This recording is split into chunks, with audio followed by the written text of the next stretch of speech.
Thompson. Little slant route, grabs it midfield, still on his feet. 45-yard line to the 44. Does get a first down with 17 seconds to go. Will they get off another play is the question. They do have one timeout left on the board. Alex Riffle tracked him down after a nice pickup of 16 yards. We have 2 men in motion at the snap. Illegal shift. Another illegal shift penalty. This time it's on Dodge City, and that great play is coming back. It's contagious, Dave.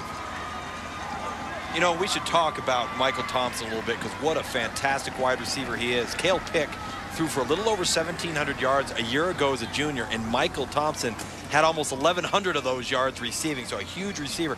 He's definitely going to be hurt by the loss of Cale Pick. Cale Pick, top quarterback in this area, headed to Arkansas to play for Houston Nutt next year. The Arkansas coaches did meet with Cale and his family. They drove down to Fayetteville to see the game last weekend, about 6 hours. Assured him your spot is okay, just heal up quickly, and you'll hear from Cale. Live interview coming up at halftime to get the latest on his injury and his future.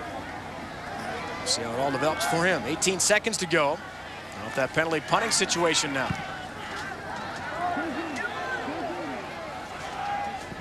Garrett lets that one drop. Wisely to the 26-yard line.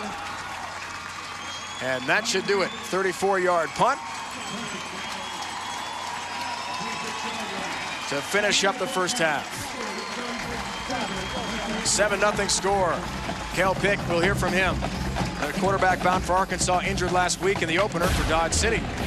History tonight, first ever TV game from Kansas. Catch it. Kick it. Drive it. Watch it. Hit it. Win it. From the big leagues to the little leagues. Sports lighting for your field, your community. Musco. We make it happen.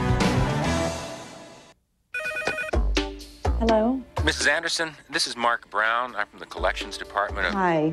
Listen, I'm sorry I haven't made my payment yet. I'll get it in as soon as I can. Maybe you should call In Charge. They'll work with you and come up with a solution that's right for you. When life hands you a little more than you can manage, call In Charge Debt Solutions. We're a nonprofit company that puts people back in control by helping them manage their debt. We'll stop the collection calls, and we'll help lower your interest rates, so you'll have one affordable monthly payment. Call In Charge today.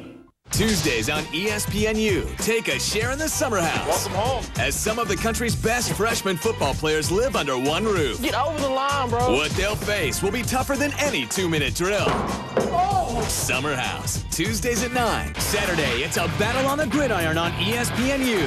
The UAB Blazers travel to Tallahassee to take on a tough Florida State offense poised to win their home opener. Oh, strike quickly. UAB Florida State football, Saturday at 5 on ESPNU. Moving survival tip number 137.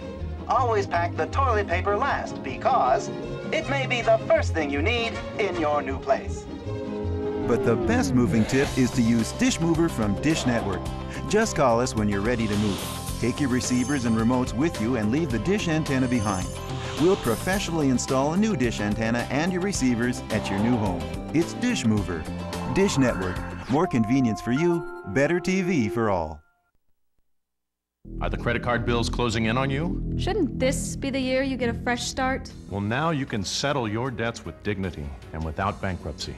Get the professional help of the Debt Reduction Law Center and get a fresh start.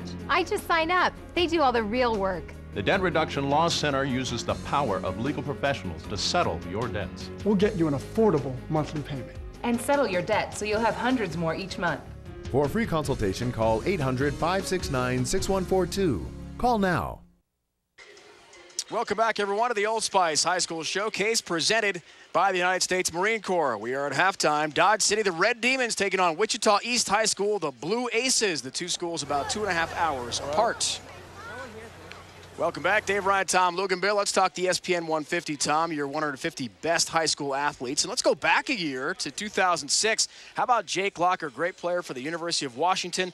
Ty Willingham and his staff are calling him the Seattle Savior because against Syracuse, 142 yards passing, 2 rushing touchdowns in his debut. Great way for Jake Locker to get his feet wet. I was just as excited to see him as I'm sure Husky fans were. He's got great athleticism with his legs, as you can see here. He's a better passer than he was able to showcase in week 1. I think he's going to end up being special. And how about Vidal Hazelton at USC? Not a huge day on the night against Idaho, but this catch was memorable, as you see here with the one-handed pluck in the back corner of the end zone. DeMarco Murray, 5 touchdowns on the day last week versus North Texas, our #1 ranked running back in the ESPN 150 in the 2006 class. Alan Patrick better get back on the field quick if he wants to see some time. Matthew Stafford, our #1 ranked quarterback in the 2006 class, I believe will one day end up being a first-round draft choice. This is not the same signal caller we saw a year ago. He's grown up, he's matured. I expect him to have a huge year for the Bulldogs. Stafford, 2 TD passes against Oklahoma State last week. They play South Carolina SEC opener this weekend for UGA and Mark Richt. So let's look at the ESPN 150 for this year. Julio Jones-Thomas, your top pick. Alabama near Mobile, Foley, Alabama. Good wide receiver there. Great wide receiver, great size, great strength, good speed, and last week had 7 catches on the day, which is a pretty good night for a guy that's going to be seeing a lot of double coverage. Coverages are going to be rolling over to him. He's going to see a lot of bracket coverages, so he's going to have to make a lot of plays in traffic, which he is accustomed to doing. Again, a big night for them last week, and will project him to continue to play just as well as he always has as he progresses, and we will see him later on ESPN2 throughout the fall. And Will Hill, out of St. Peter's Prep in New Jersey. He's kind of like this year's version of Joe McKnight. He can play quarterback, running back, wide receiver, play safety and corner on defense. We project him as a safety at the next level. Now, he opens his senior season this weekend. Will Hill could end up being a special one as well, an elite prospect. And then Terrell Pryor, what can you say about this guy? He's a wonderful athlete, a lot of Vince Young type comparisons. Not so sure he wouldn't be a difference maker at several other positions as well. A wonderful basketball player on the hard court. Had a nice but short outing in week 1 as his Jeanette team just overpowered their opponent 60-0. Didn't play an awful lot this last week, but he did throw a touchdown pass. And Jeremy Calhoun had a big day, over 100 yards rushing a week ago. They went to the spread offensive van, which is huge for them because they were seeing so many 8-man fronts that Jeremy Calhoun was beginning to get bottled up. So now you're going to see him let loose and should run rampant on opposing defense. Now, A.J. Green, his quarterback and his offensive line are going to have to start helping him out. He was able to notch his first touchdown of the season last week, although it was on a punt return. So he still has yet to get on track as a wideout, but look at the ability to get off the football and the release and explosiveness. You just don't see that for a 6'4", 190-pound wide receiving prospect. A.J. Green verbally committed to Georgia. Let's look at some of the other top players. Arthur Brown in action here tonight. Wichita East High School, the Blue Aces.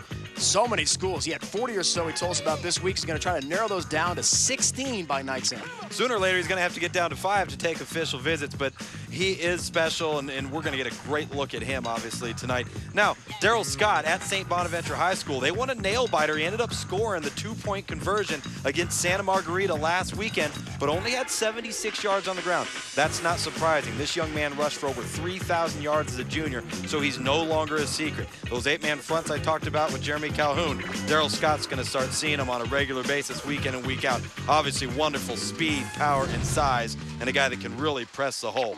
Now, Patrick Johnson is the only corner, in our opinion, that we think that is in this class. It is in the elite category. He can play wide receiver, so he's got wonderful ball skills, but when I had a chance to see him in person this summer at the Rising Senior USC camp, he was such an opposing figure in press coverage. He can play man-to-man. He can hold up on an island, but you'd love to be able to match him up versus bigger wide receivers in the red area as well.